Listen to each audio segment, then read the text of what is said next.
Good afternoon, and thank you for attending this candidate seminar. This seminar is tailored to those individuals who are running for school and special district contests. If this is your first time running for public office, congratulations on your decision.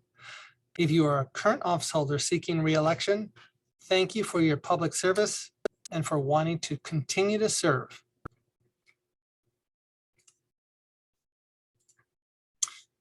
So today we'll be covering the following topics. We have about an hour and a half for the session. As I work my way through the presentation, if you have a question, by all means, raise your hands or put it in the chat. I do have rest stops built into the presentation for questions. So if we're ready, we can get going. Key dates and deadlines. Two very important dates to keep in mind. Your nomination period, July 18th through August 12th. Also election day, November 8th, 2022. If successful, the date you will take office is December 9th. There are a few other important dates on this list as well, and we can go over that a little bit later. Running for office involves a lot of paperwork, but the ROV staff tries to make the process as painless as possible by explaining what these forms are and how to complete them. So what we'll do right now is we'll go through each one of these forms. This is the first form that we issue. It's our candidate information request form. We use this to determine eligibility. And we also use it to cross-reference candidate information. It helps us to process our paperwork. So completing the form as thoroughly as possible and as legibly as possible is really important for us. Also, we use this to phonetically spell the name of the candidate. Election information is recorded into audio files for those individuals who may be visually impaired. So we use the information in that blue box to help us to pronounce the name of the candidate properly. Your ballot designation worksheet. By far the most complicated form that you'll have to complete. You use this worksheet to determine your ballot designation. And the ballot designation is the 1 to 3 words that is listed underneath your name. And it's based on your current profession, vocation, or occupation. Now, page 2 and 3 are used for providing justification for why you can use a particular ballot designation. An example, if you wanted to list attorney/teacher, you would have to provide justification for the use of attorney and the use of teacher, whether it be an explanation that you got your law license in this year and you've been working for this law firm for X number of years, or whether you have been teaching at middle school for X number of years. It's just something that can provide justification for why you can use that particular ballot designation. And because the regulations regarding ballot designations is so strict, we've included some of the election code as it relates to the ballot designation. So we always recommend that candidates take some time to review this regulation just to become familiar with what they can and cannot use. Your candidate statement of qualifications. This form is used for either opting in or opting out of placing a candidate statement in our voter information guide. It's fairly straightforward. The occupation field offers more flexibility than the ballot designation worksheet. It's not regulated by the election code. that ballot designations are. So you have a lot more flexibility in terms of the length and what you'd like to use. The guidelines for preparing your candidate statement in terms of the word count and in terms of what you can and cannot use in terms of symbols is included in the sheets that we provide. We also include a reference of the election code in terms of how words are counted. And this is an example of what a candidate statement looks like once it's been properly formatted. You've got the name on top, you've got the occupation that is taken from the front sheet, and then you have the statement. And essentially, after you've completed the candidate statement qualification form, you just attach your typewritten candidate statement to that. And that's what it looks like when it's fully formatted.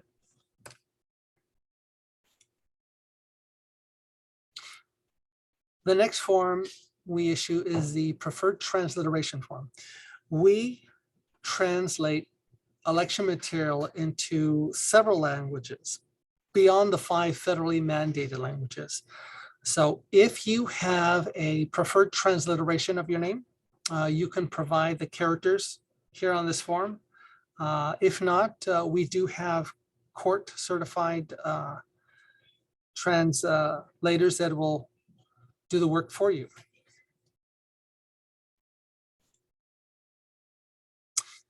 Request for Vietnamese name accents.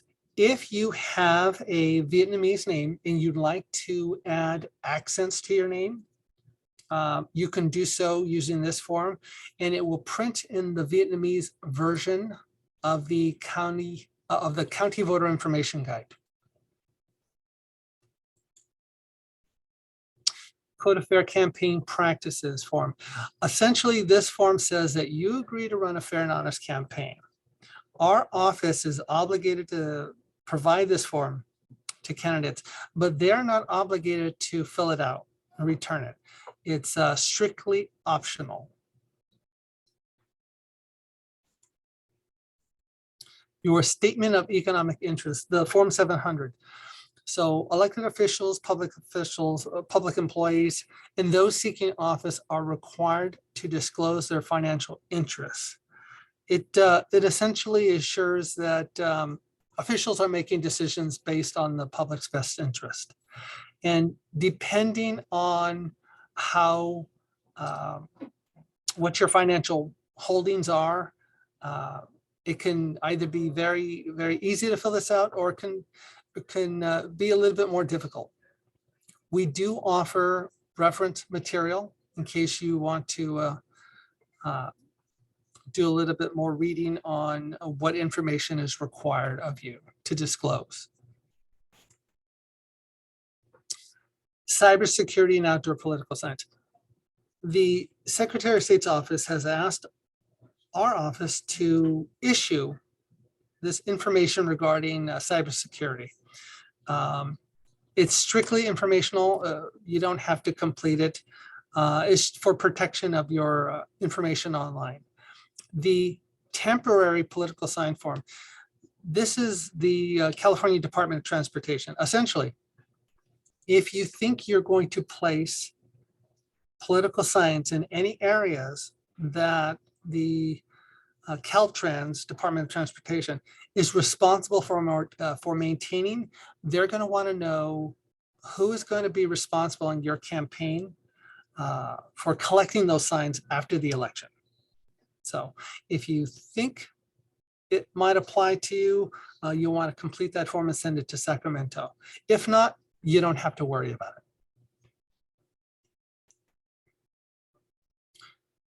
The Declaration of Candidacy form. It's the last form we issue. Here is where you will list the name that you want to use on the ballot, the ballot designation you'd like to use, the contact information that you would like to disclose to the public. And on the back form, it's a couple of questions regarding your qualifications, felony, no felony convictions, you meet the terms of the office. And then we have the oath of office. And this is an exciting moment for candidates. You raise your right hand, you read the paragraph out loud, and you've been sworn. You've been sworn into office. We usually have candidates take pictures, record for their social media sites. So I encourage everyone to do so. Here's our first rest stop. Do you have any questions? Ralph, we have a question. Will these slides be available after the presentation if you request them? Yes, we are actually, we're recording this and we're going to be posting this recording on our website, hopefully later on this week.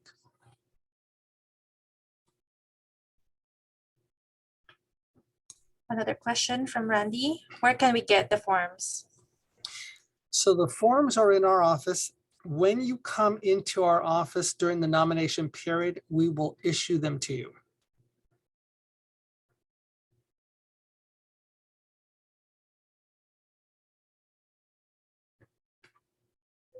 Any other questions?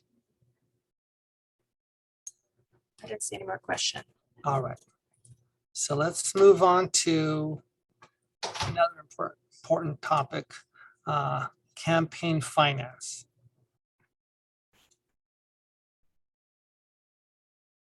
Here's an overview of the financial guidelines involved for running for office. When it comes to running for office, how much money you spend on your campaign is up to you. Don't let the fear of needing to raise a lot of money stop you from wanting to run for office. So your FPPC Form 501, it announces your intention to run. And it's fairly straightforward. You fill out section 1, you fill out section 3. Section 2 is for state candidates. But it must be filled out prior to receiving any money.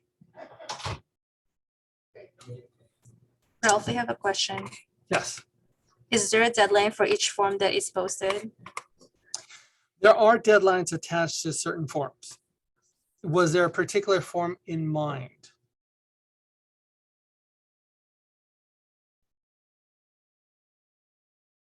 No particular form. Just wanted to know in general, if there was a posted deadline on each form and if there may be different deadlines for different forms. Yeah, for example, Form 501 is the first form you're going to want to complete before you start receiving any type of funds. Typically, the very first form that we issue to candidates is that candidate information request form. All of the nomination forms have to be returned to our office by the deadline, and the deadline is August 12th, 5 p.m. What about the Form 700? So the Form 700 also is included in those forms that are due by the deadline. Typically, we ask that candidates return all their forms at the same time. Thank you. You're welcome. Ralph, Chris Lam is raising his hand. Okay. Yeah, so you mentioned Form 510 needs to be filed before raising any money. Is that something you need to know before you go over the, whether you're not going to go over the $2,000 limit or can you file that Form 510 when you pass that limit or right before you pass that limit? Are you talking about the 501 or the Form 410? Sorry, 501. You said before raising money, you need to file 501, right? Yes, before you start receiving any funds, Okay. contributions, expenditures, you have to file that.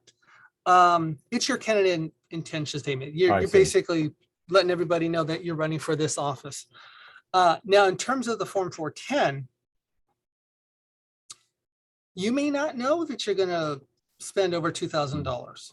You may have all the intentions in the world of not spending any money. And we hear that from candidates all the time. And then things happen and they end up opening up committees. So when you open up a committee, it really depends on you. Some people open up committees months in advance, sometimes even years in advance of a contest.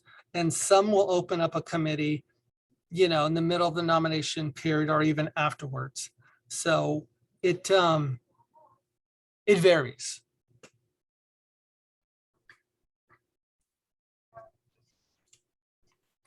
Aileen is asking, could you say the deadline again?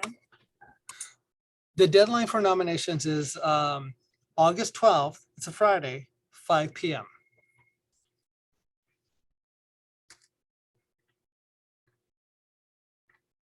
I don't see any more question. Okay. I do have one more, if I may, Yep. verbally. The Form 410, as I understand, goes to the Secretary of State's office, Political Reform Division. How does one find out that it has been approved and an FPP number has been assigned?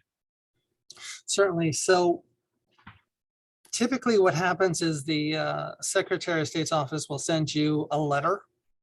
But you can find out earlier by going to a website. It's called Cal Access. You'll see all of the listings of all of the different committees and their numbers that have been assigned to them. So while you're waiting to receive that letter from the Secretary of State's office, you can always go to their website and see if it's been posted there first. Thank you. You're welcome. All right, let's see. I think we were on Form 410? All right. So this is the form that you would use. If you're going to be spending $2,000 or more, you'll need to complete that form. The original copy goes to the Secretary of State's office. Our office receives a copy. Once we receive our copy, we will enter you into our system. We will generate a welcome letter that has login credentials so that you can create a profile in the NetFile system. The NetFile system is the filing vendor that we use so that you can file your statements electronically.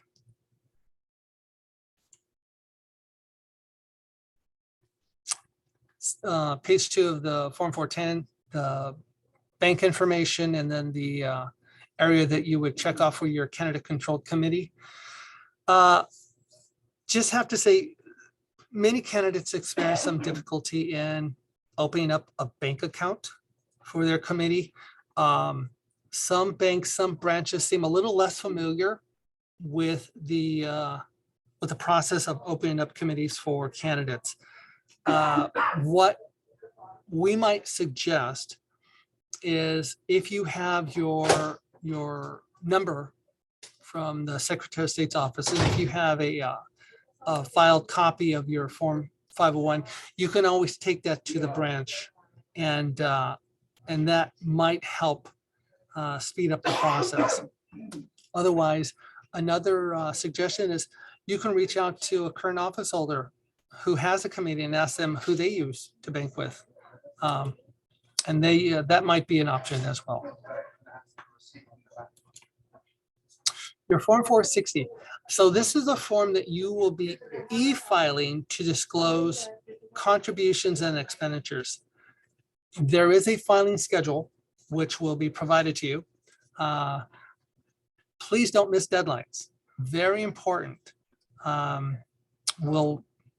We can help you if you have any questions regarding filings, but we have a lot of candidates who come to us after the deadlines have passed, and it's not a good thing. So don't miss the deadlines. Your Form 497, it's another form for reporting contributions. This one has a 24-hour deadline. And as I mentioned before, NetFile is the portal that we use for online filing. We'll provide you with your login credentials once we receive a copy of the Form 410 from you.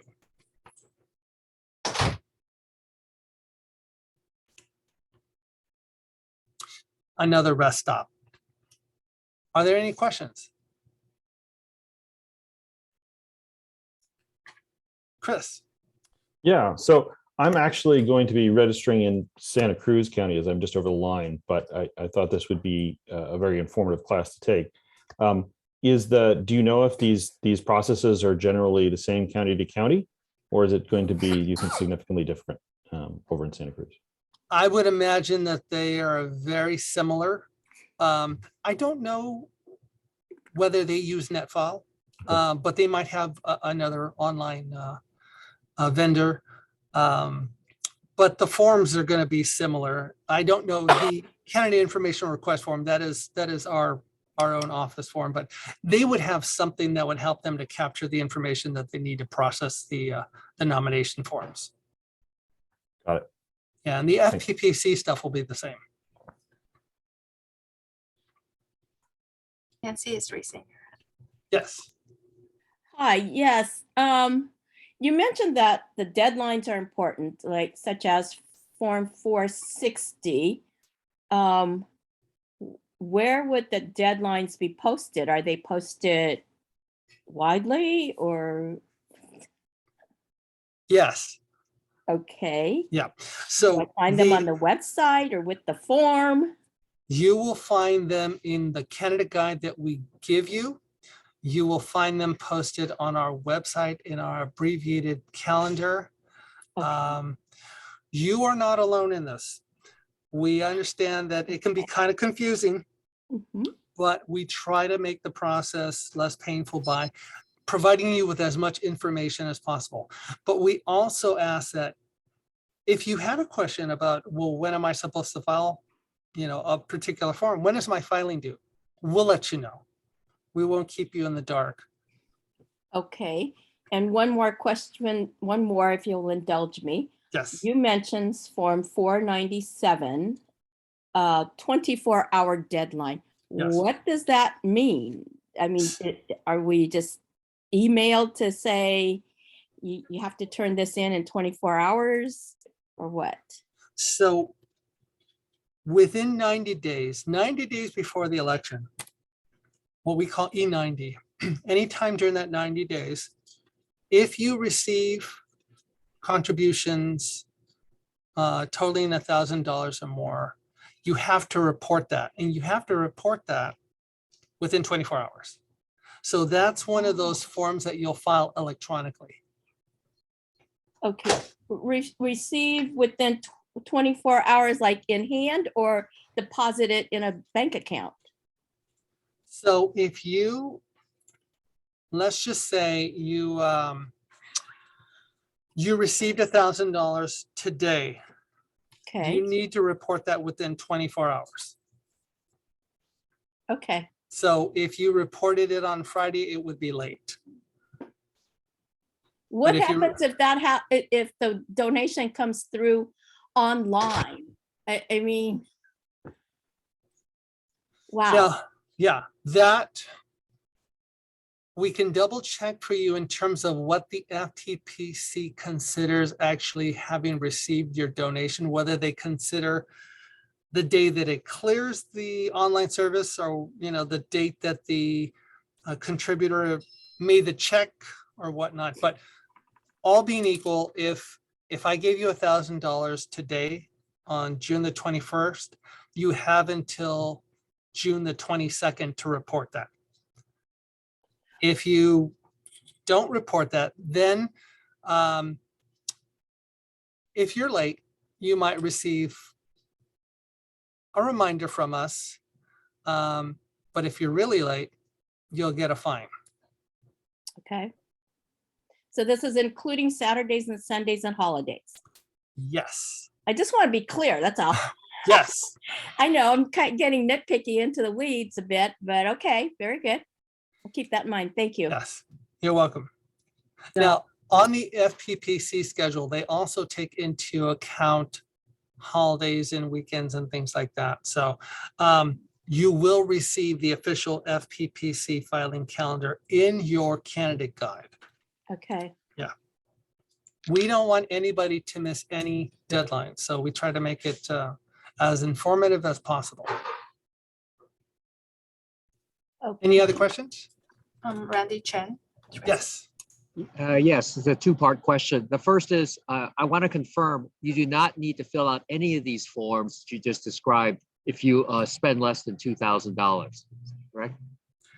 When you say any of these forms, are you, Any of the, the 501, 410. so the 501, yes, it's your intention to run. Okay. But if you, let's just say you're not going to spend, Well, how you're about not- this? Uh-huh. Maybe easier. What if my intention is not to raise any money? It's only going to come out of my own pocket. Do I have to fill out all these contribution forms? you would need to fill out a Form 470 and a 501. Okay. That's Thank you. But yeah. Second part of that question?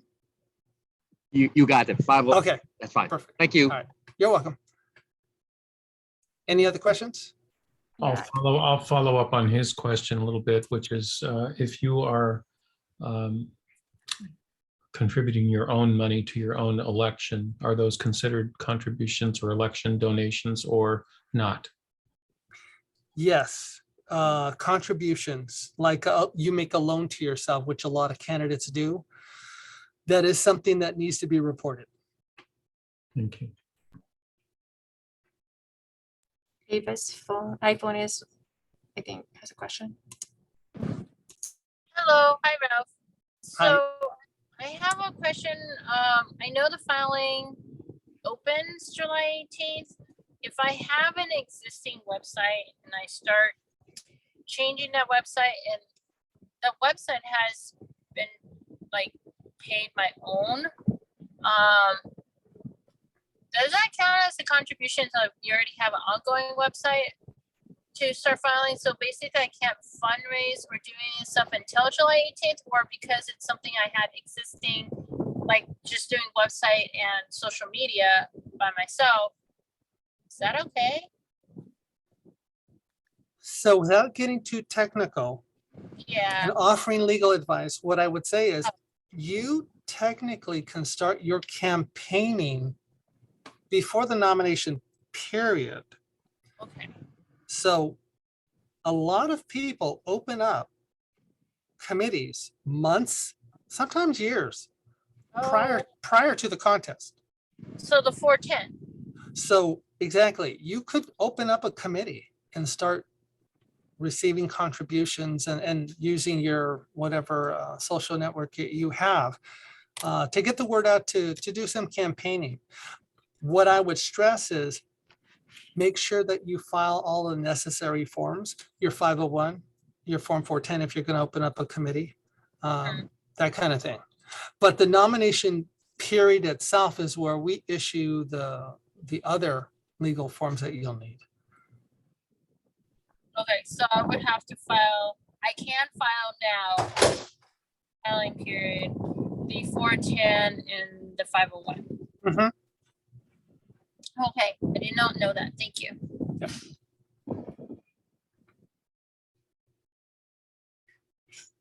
Any other questions? Randy, do you have a question or is that from earlier? All right, that was from earlier. I'll remove it. Thank you. All right. Resources for candidates. You are not in this by yourself. You have plenty of resources available. Us, Candidate Services, we are here and willing to help you. If we don't have the answer, we'll point you in the right direction. These are the assistants available. Obviously, we issue the nomination forms, but we can help you with the other things. If you want to purchase voter data, maps, things like that, you would come into our office as well. On our website, we have a page dedicated to the upcoming election. So this is where you would take a look at our abbreviated election calendar, which has a lot of those filing deadlines listed in them. And this is where we would be posting the recording of today's session. So as we get closer to the election, a lot more of the page gets filled out. I want to point out that on the very top, as the nomination period opens and as people come in to pull paperwork, we start publishing an unofficial candidate list. We post this every day. This allows you to see who is running for office, or at least who has pulled papers. So I know some people are interested in seeing who's running for a particular contest, and that's where you would find that information. Our candidate and election guide. So our candidate guide is given to each candidate, and it is chock full of information that that you'll need to know. Everything that we're discussing today is discussed in the candidate guide with in much more thorough basis. What we do recommend is you take some time to read this. It's a great resource. It'll answer a lot of the common questions.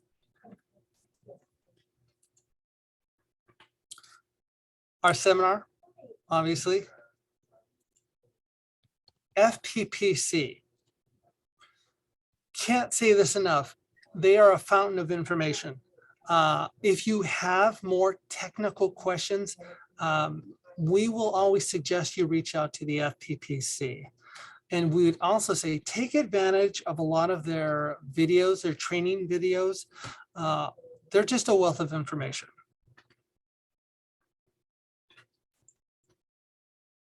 Any questions? Yes. Please, on the election guide, you mentioned that it's available to all candidates. What about, say, the candidate's treasurer? Is this a free public guide, a public publication? So candidates will receive a hard copy. We also post an electronic copy on our November 8 webpage.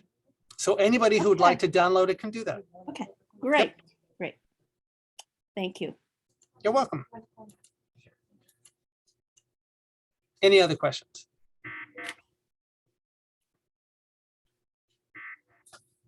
Well, how's everybody feeling? Are you all excited? Anybody scared? I have a quick question. Sorry. Are we having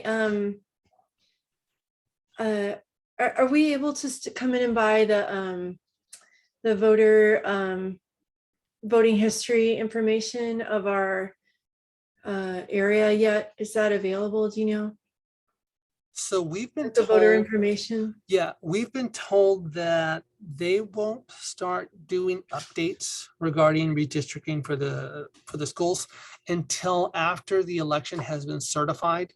So that's July 7th. So starting July 8th, that's when they'll start work on the system. And I imagine it might take them about a week and a half.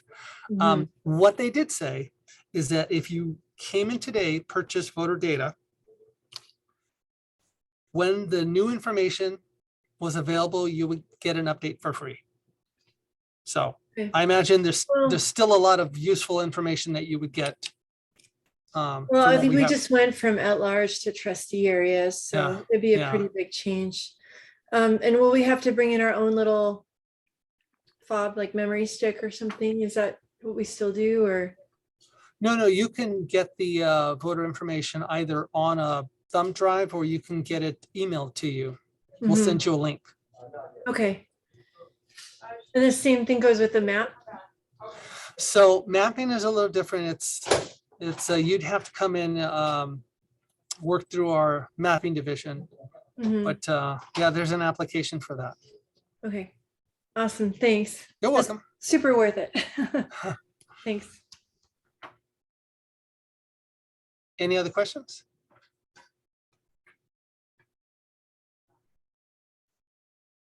Anyone? Going once? Going twice? Well, I want to say thank you for attending our seminar and good luck with your campaigns. If you have any questions after this seminar, feel free to reach out to our office. And like I said, we are recording this. We will be posting it to our website, hopefully later this week. And until then, I guess we'll start seeing people on July 18th then. Yes? Yes, All Thank right. you very much. Thank you all for attending. thank you. All right. Bye-bye. Bye.